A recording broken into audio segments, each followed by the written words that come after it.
Assalamualaikum, salam Malaysia Madani. Bekalan makanan untuk menampung keperluan rakyat sepanjang tempoh monsun Timur Laut dijamin mencukupi.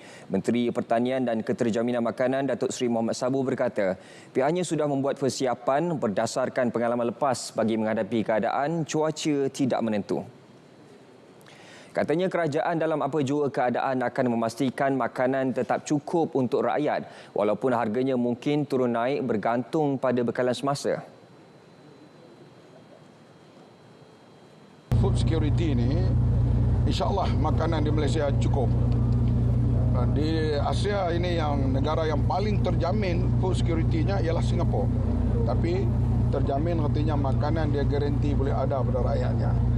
Kita pun macam tu. Mungkin harga akan berlaku turun naik dan sebagainya. Food cukup insyaAllah. Persediaan memang ada insyaAllah. Berkaitan pengalaman yang lama, insyaAllah kita dapat persediaan yang cukup. Rang Undang-Undang RUU baharu berkaitan hukuman tahanan di rumah menyasarkan kira-kira 20,000 pesalah kategori tertentu.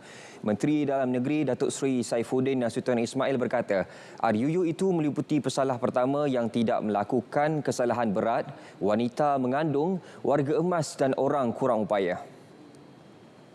Tegasnya tidak perlu ditimbulkan polemik berkaitan siapa yang layak dipertimbang kerana pesalah perlu melepasi beberapa tahap tapisan, antaranya memiliki rekod disiplin baik ketika di penjara.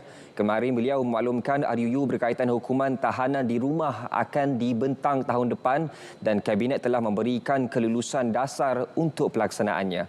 Beliau berkata cadangan menggubal RUU itu berikutan kesesakan serius di 43 penjara di seluruh negara. Menurutnya, peratusan kesesakan penjara kini mencecah 11%, iaitu 82,000 tahanan berbanding kapasiti ditetapkan iaitu 74,000 orang. Informasi dan maklumat berhubung bantuan yang diumum dalam Belanjawan 2025 diharap dapat disampaikan secara terus kepada rakyat. Menteri Komunikasi Fahmi Fadil berkata, Jabatan Penerangan dan Komuniti Madani telah diminta memainkan peranan memperkasa hebahan mengenai perkara tersebut. Ia termasuk menggunakan bahasa mudah dalam penyampaian maklumat. Apa yang kita akan usahakan melalui jentera Jabatan Penerangan dan juga Komuniti Madani.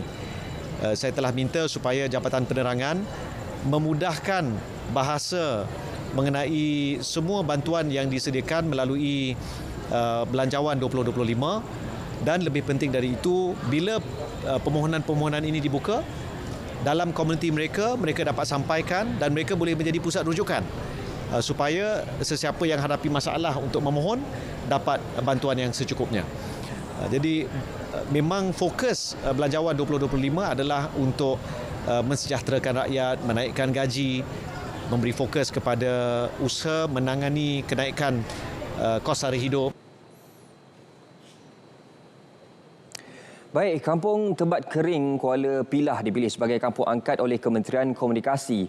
Pemilihan itu dibuat selaras hasrat Perdana Menteri untuk memastikan isu-isu terkait kebajikan rakyat diberi perhatian sewajarnya.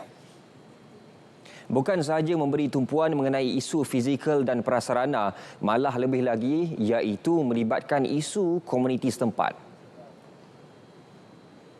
Minta fokus bukan sekadar aspek fizikal tapi melihat aspek komuniti. Isu-isu kenapa ramai yang mungkin tak lepas SPM, tak dapat menduduki SPM sebagai contoh, ataupun masalah pengangguran, masalah sosial. Jadi dia minta kita luangkan lebih masa, kita mesti berpijak di bumi yang nyata, faham masalah rakyat, berusaha untuk membantu. Kalau di Kuala Pilah contoh ada ahli parlimen, ada adun, tapi lebih dari itu dia ada anak kampung ya untuk lihat, fahami dan cuba bantu juga. Isu pendidikan akan terus diberi perhatian termasuk komuniti India di Parlimen Lembah Pantai.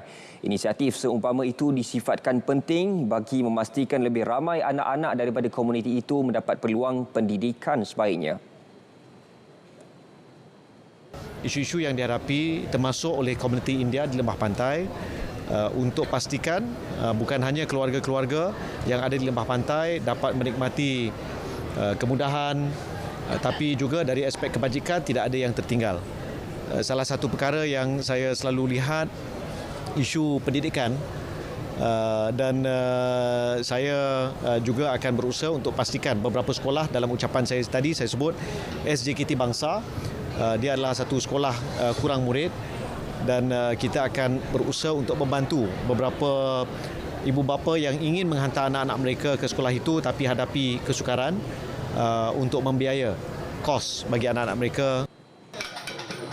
Fahmi ditemui selepas majlis fiesta di Bavali peringkat Parlimen Lembah Pantai. Majlis turut diserikan dengan tarian tradisional masyarakat India, Tarian Burung Merah.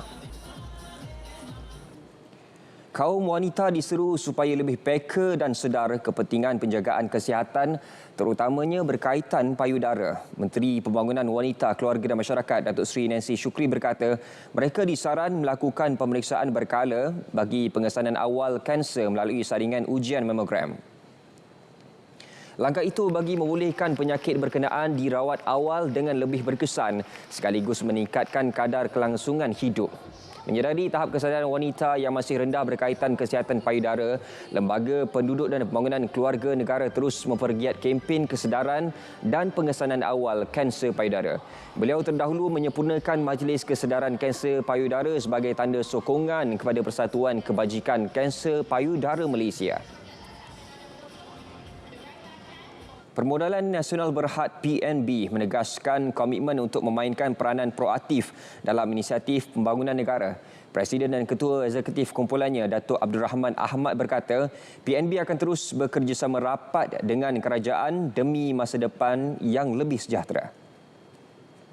Jelasnya sebagai syarikat pelaburan berkaitan kerajaan, PNB menyokong penuh pelbagai inisiatif dalam Belanjawan 2025. Pendekatan yang digariskan akan memperkukuh daya tahan ekonomi di samping menggalakkan keterangkuman dan pembangunan mampan. Sokongan kerajaan terhadap program celik madani juga amat penting dalam menggalakkan simpanan golongan pelajar. Beliau turut menyambut baik pengecualian cukai ke atas dividen untuk dana amanah saham Nasional Berhad ASNB. Majlis Pembangunan Wilayah Ekonomi Pantai Timur ECERDC akan memberi fokus untuk menarik lebih ramai pelabur masuk ke wilayahnya. Ini termasuk dalam bidang pertanian, pembuatan, pelancongan dan marin. Menurut Ketua Pegawai Eksekutifnya, pelabur yang ramai akan membolehkan banyak projek berskala besar dapat dilaksanakan sekaligus membuka peluang pekerjaan di Pantai Timur. Setakat September, ECERDC telah memperoleh pelaburan RM13.3 bilion. Pelaburan itu dijangka mewujudkan lebih 8,700 peluang pekerjaan.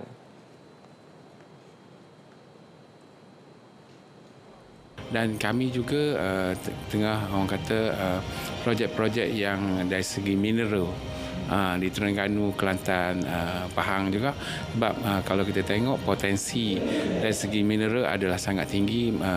Semua negeri-negeri Pantai Timur mempunyai deposit mineral yang sangat banyak. Jadi macam mana kita boleh menjadikan projek-projek mineral ni dari segi midstreamnya, downstreamnya, inilah fokus kita pada masa akan datang.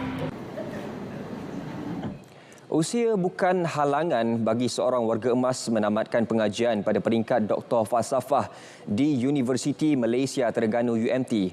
Wanita kelahiran Perancis Dr. Christine Rohani Longge, 81 tahun, menghabiskan masa 10 tahun untuk menyiapkan tesis bertajuk Tempat Tumbuhan dan Masyarakat di Terengganu, penilaian berdasarkan 2 era.